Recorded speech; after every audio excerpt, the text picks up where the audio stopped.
The night the storm came, the village streets turned into rivers, and the sky wept with an unforgiving downpour. Armin pulled his coat tighter around himself as he rushed home from the school where he taught. The wind howled, rattling windows and sending loose shutters slamming against walls. That's when he heard it. A faint, desperate whimper, almost drowned by the rain. He stopped, heart pounding. The sound was coming from a pile of discarded crates near the old marketplace. Armin stepped closer, his shoes sinking into the muddy street. Beneath the wooden slats, a small, shivering ball of fur struggled to move, its golden coat drenched and matted. The puppy lifted its head weakly, locking eyes with him. Eyes filled with fear, with hunger, with silent pleas. Armin knelt down, ignoring the rain soaking through his clothes. "Hey there, little guy," he murmured. The puppy flinched at first, but then whimpered again, as if surrendering to fate. Without a second thought, Armin scooped the tiny creature into his arms. The puppy buried its head against his chest, its frail body trembling. That was the night Shiro found his home. A love like no other days turned into weeks. Weeks into months. Shiro grew stronger, his once dull fur turning into a golden cascade under Armin's care. He followed Armin everywhere, to the market, to the school, even to the rooftop where Armin spent his evenings reading. They became inseparable. Armin taught him tricks, laughed as Shiro chased butterflies in the fields, and fed him roasted chicken, his favorite meal. Each night, as Armin sat by his desk grading papers, Shiro curled up at his feet, content just to be near him. "I don't know what I'd do without you," Armin would say, scratching behind Shiro's ears. Shiro would close his eyes, tail thumping softly against the wooden floor, as if saying, "Me neither." The daily routine. Every morning, Armin packed his books, slung his bag over his shoulder, and walked to the train station. And every morning, Shiro trotted beside him, tail wagging, his paws kicking up tiny clouds of dust on the village roads. When they reached the platform, Armin crouched down. "Go home, Shiro," he said gently. Shiro tilted his head but stayed put, watching the train doors slide open.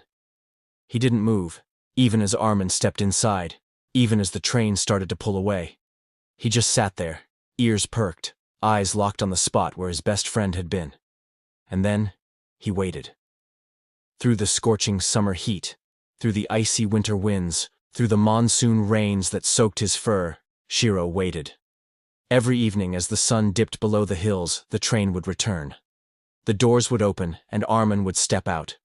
And Shiro would explode with joy. He would dash to Armin, tail wagging so hard it looked like it might fly off. He'd circle his friend, nuzzling his hand, jumping up excitedly as if seeing him for the first time in years. The villagers watched this ritual every day, their hearts warmed by the unbreakable bond between man and dog.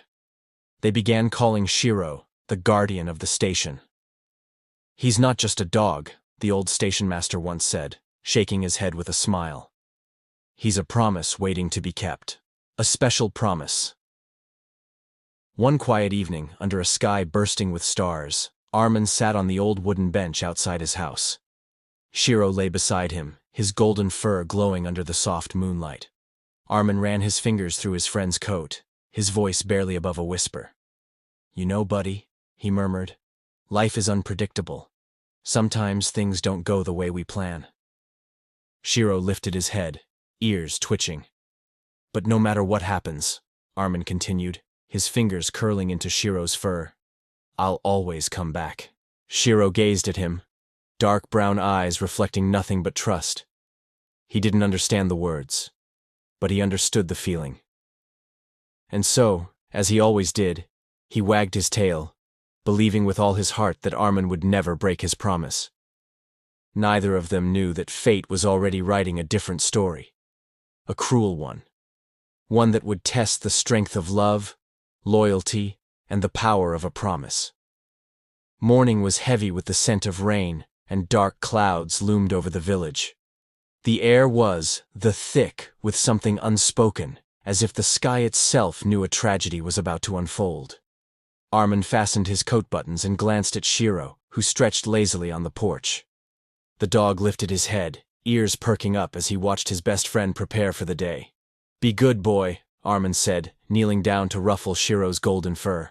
His fingers lingered a moment longer than usual, as if savoring the warmth beneath them. I'll see you in the evening. Shiro wagged his tail, nudging Arman's hand. A promise. A routine. Nothing had ever gone wrong before. Arman stood, slung his bag over his shoulder, and walked towards the train station. And, as he did every day, Shiro followed. His paws pressed into the damp earth, his golden coat shimmering under the stormy sky. When they reached the platform, Armin turned back with a playful smirk. Go home, Shiro. Shiro, ever obedient, sat down, but he didn't leave. He never did. The train's whistle cut through the morning stillness. The doors slid open, and Armin stepped inside. Shiro watched. The doors slid shut. Shiro watched. The train began to pull away, taking his world with it. And then, Armin was gone. But he always came back. Didn't he? The storm broke in the afternoon, lashing against the village with relentless fury. Rainwater flooded the streets, and the howling wind rattled windows. But nothing could shake Shiro. He was there, sitting at the same spot on the platform, his golden fur now drenched, his eyes locked on the tracks. Evening came. The familiar train screeched to a stop, steam curling into the cold air. The doors slid open. Passengers stepped out, some rushing home, some stretching their weary limbs, some pulling their coats tighter against the cold. But Armin wasn't among them. Shiro's tail twitched, his ears perked, his head tilted. He scanned every face, his eyes full of certainty. Where was Armin? More people passed. More boots splashed through puddles. More laughter. More voices. More goodbyes. But none belonged to his Arman. The station lights flickered. The last passenger disappeared into the night. The train doors slid shut again, and the train left. Shiro stood there, unmoving, unbelieving. Maybe the next train, maybe tomorrow. He would come back, he had promised, hadn't he? Days turned into weeks. The days blurred together.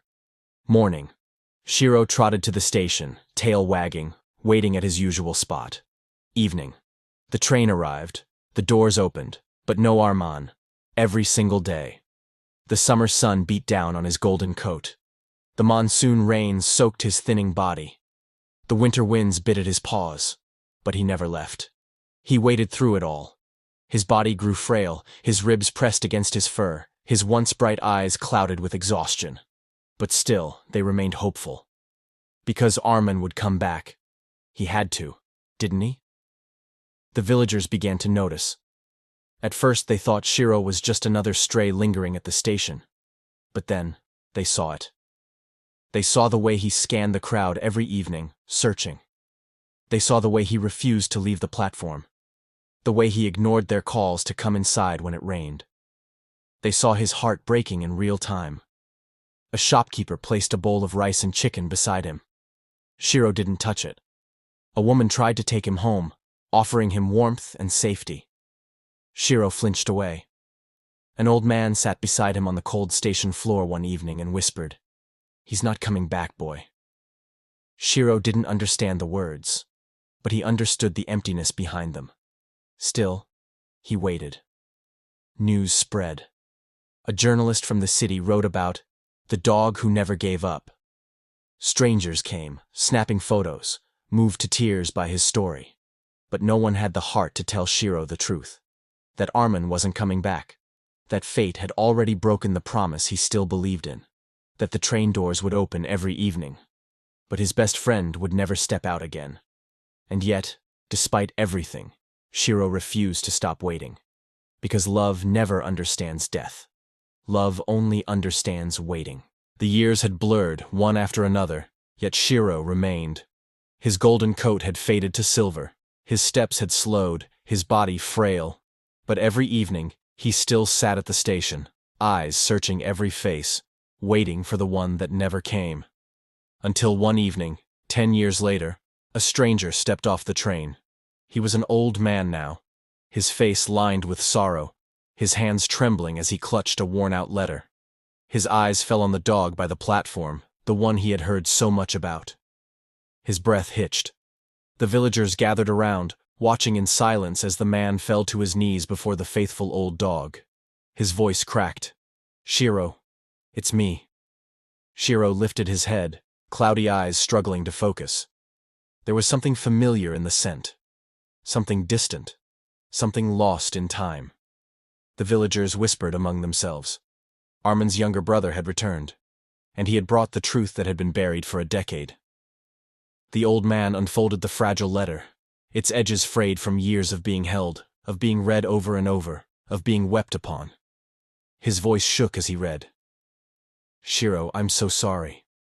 I tried to come back to you. I never wanted to break my promise." A hush fell over the station. Even the wind seemed to hold its breath. The truth had been cruel. That stormy morning, Arman had fallen ill on the train. He had been taken to a distant hospital far from home, too far to return. He had fought to stand, fought to breathe, fought to keep his promise. But fate had stolen his time before he could. His final words had been for Shiro. "Tell him I love him. Tell him I never wanted to leave him waiting. Tell him I tried." Tears slipped down the old man's face as he looked at Shiro. The villagers wept. But Shiro just listened. His ears twitched. His tired eyes blinked. And then, ever so softly, his tail wagged. Because finally, after 10 long years, he understood. Armin hadn't forgotten him. Armin hadn't abandoned him. Armin had been trying to come home all along. The old man placed a gentle hand on Shiro's frail body. For the first time in years, Shiro leaned into the warmth of a human touch. The villagers gathered around in silence, knowing this was the moment he had been waiting for. The old man whispered, "You don't have to wait anymore, boy.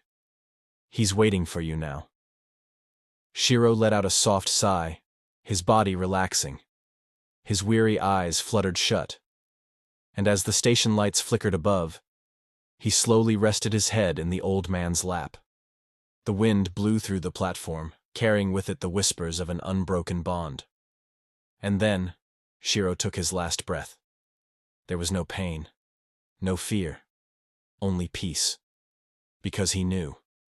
He had never been forgotten. The station fell silent. The dog who had waited for a decade was now gone. But his story, his love, would never fade. That night, as the train departed, a golden feather drifted through the air, carried by the wind. Some say it was just a coincidence. But those who knew Shiro knew better. He wasn't gone. He had simply gone home. Weeks later, the villagers built a statue at the train station. A bronze figure of Shiro sitting at his usual spot, forever waiting. A plaque beneath it read, "He waited. He never gave up. He loved unconditionally." Flowers were placed at his paws every morning. Children touched the statue, whispering his name. Travelers stopped to bow their heads in respect. He was no longer just a dog. He was a legend. Shiro's story spread beyond the village. People came from far and wide, standing before his statue with tear-filled eyes. Some knelt, whispering their own silent goodbyes. He was just a dog, some said. But those who understood knew. He had been so much more. He had been a best friend, a symbol of love, a soul that never gave up. One evening, as the sun dipped below the horizon, a traveler stood at the station, staring at Shiro's statue. A soft breeze passed by, rustling his coat, and then, just for a moment, he swore he heard it. A faint bark in the distance, a sound that carried through the air like a promise never broken, like love that never dies, like a whisper from a friend who never stopped waiting, and never would, forever faithful, forever loyal, forever Shiro. Would you have the strength to look at Shiro's statue without crying?